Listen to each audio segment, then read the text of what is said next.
La tarde del 6 de marzo de 2025, la tranquilidad de Blanes, una localidad costera en Girona, se vio abruptamente interrumpida por una llamada al número de emergencias 112.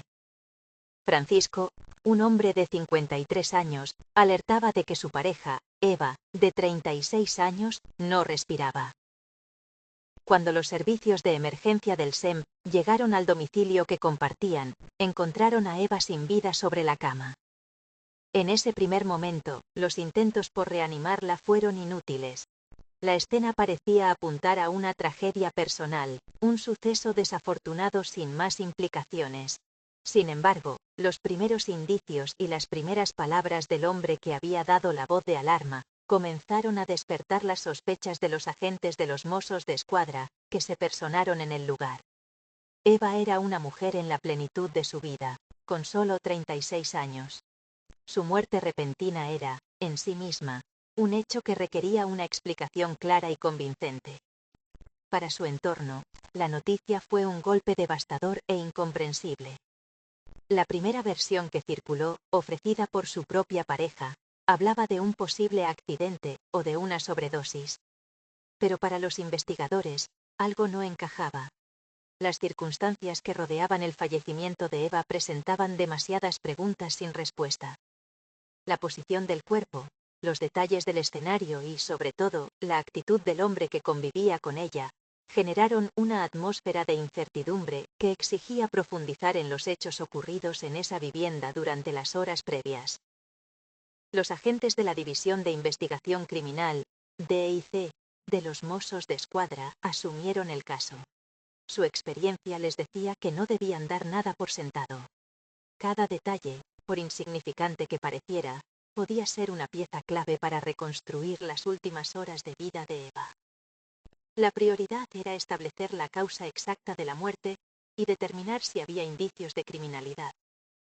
La casa se convirtió en una escena bajo escrutinio, un espacio cerrado donde las paredes podrían haber sido testigos de una verdad mucho más oscura de la que se pretendía aparentar. La investigación apenas comenzaba, pero ya se cernía sobre el caso la sombra de la violencia de género, un fantasma demasiado recurrente en nuestra sociedad.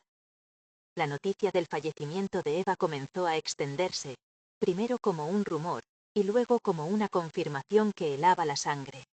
Una mujer joven, muerta en su propia casa. La comunidad local se preguntaba qué había podido pasar. ¿Un accidente? ¿Una enfermedad súbita? ¿O algo mucho peor? Mientras los investigadores trabajaban con sigilo, la figura de Francisco, la pareja de Eva, se colocaba inevitablemente en el centro de todas las miradas. Su testimonio inicial sería fundamental, pero también sería sometido a una rigurosa verificación.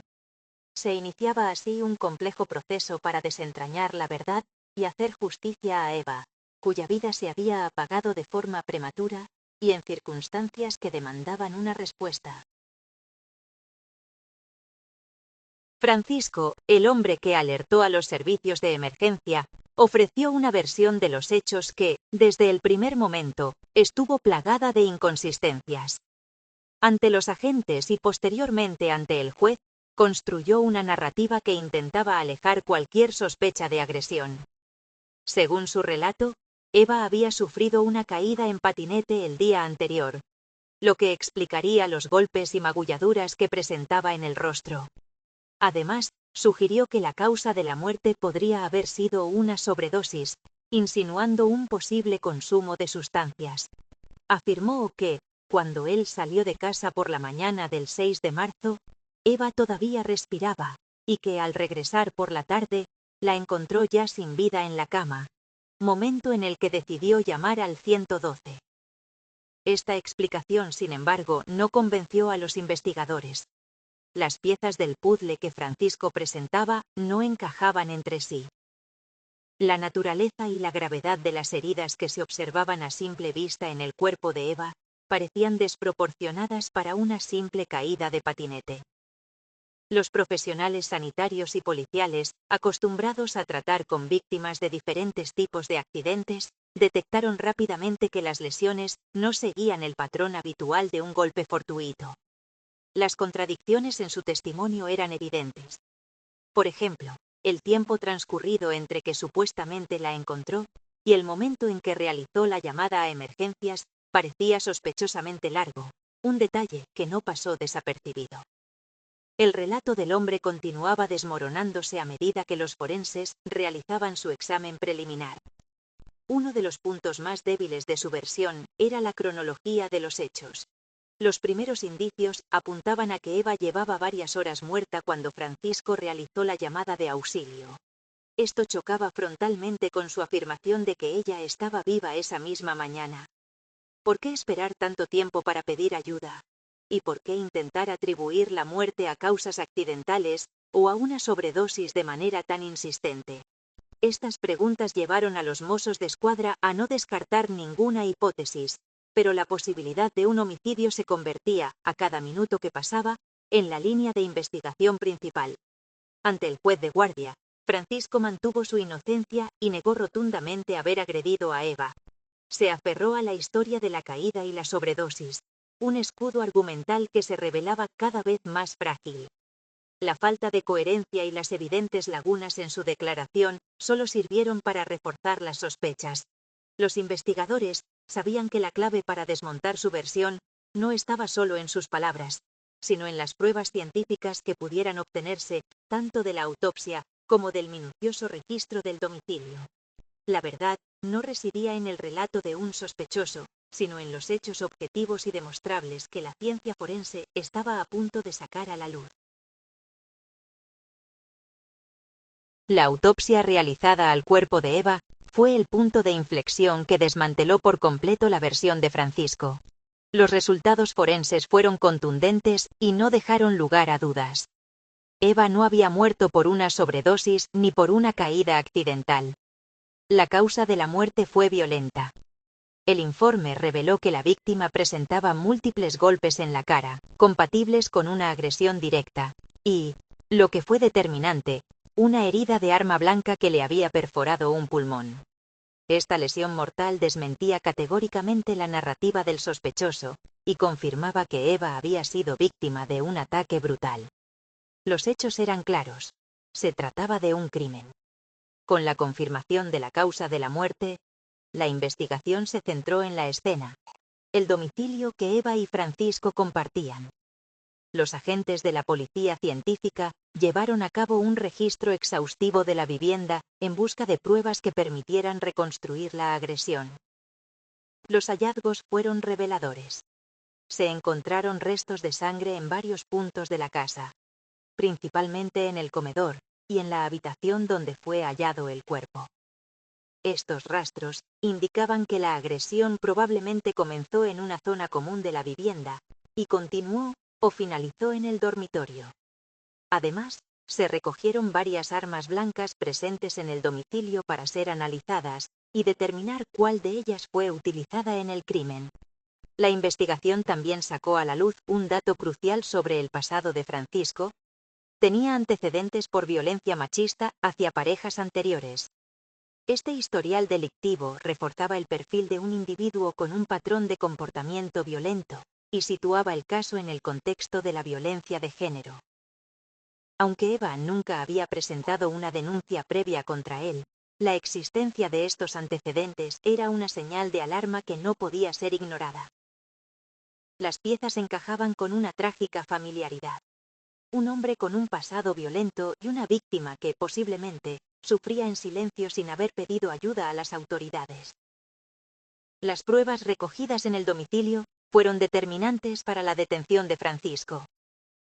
Los investigadores hallaron restos de sangre en la ropa que presuntamente llevaba puesta la noche del crimen, lo que le vinculaba directamente con la escena violenta. La reconstrucción de los hechos sugería que, tras la agresión mortal, el hombre habría movido el cuerpo de Eva hasta la cama para simular una muerte natural o accidental.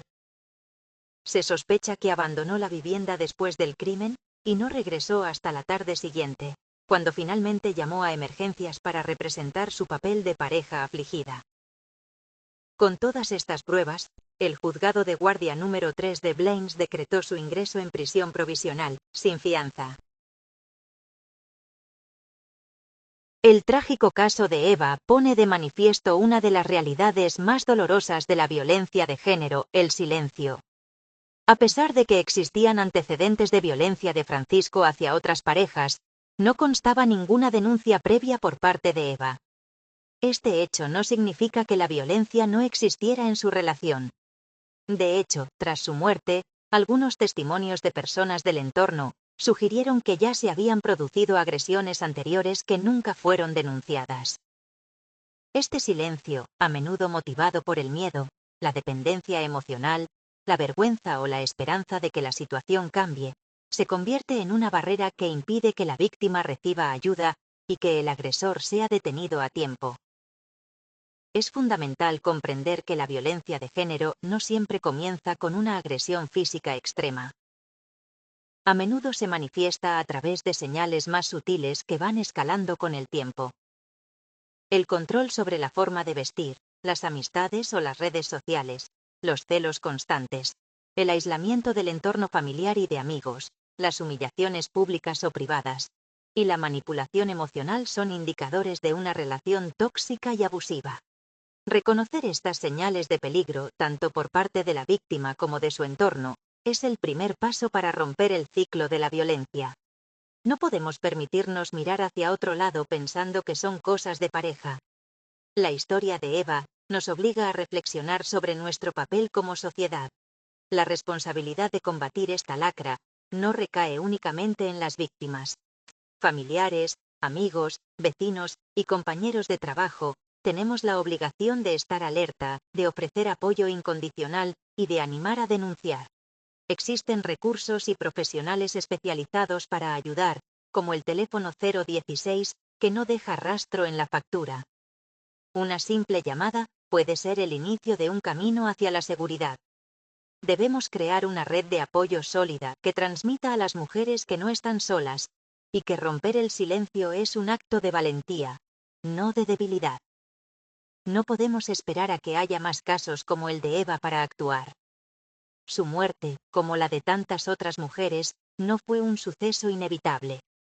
Fue el resultado final de una cadena de violencia que podría y debería haberse detenido. Hoy, 7 de diciembre de 2025, debemos reafirmar nuestro compromiso para construir una sociedad donde ninguna mujer tenga que vivir con miedo. La prevención, la educación en igualdad y la tolerancia cero ante cualquier manifestación de machismo son nuestras mejores herramientas. Que la memoria de Eva nos sirva como un doloroso recordatorio de que el silencio mata, pero la acción colectiva puede salvar vidas. No callemos.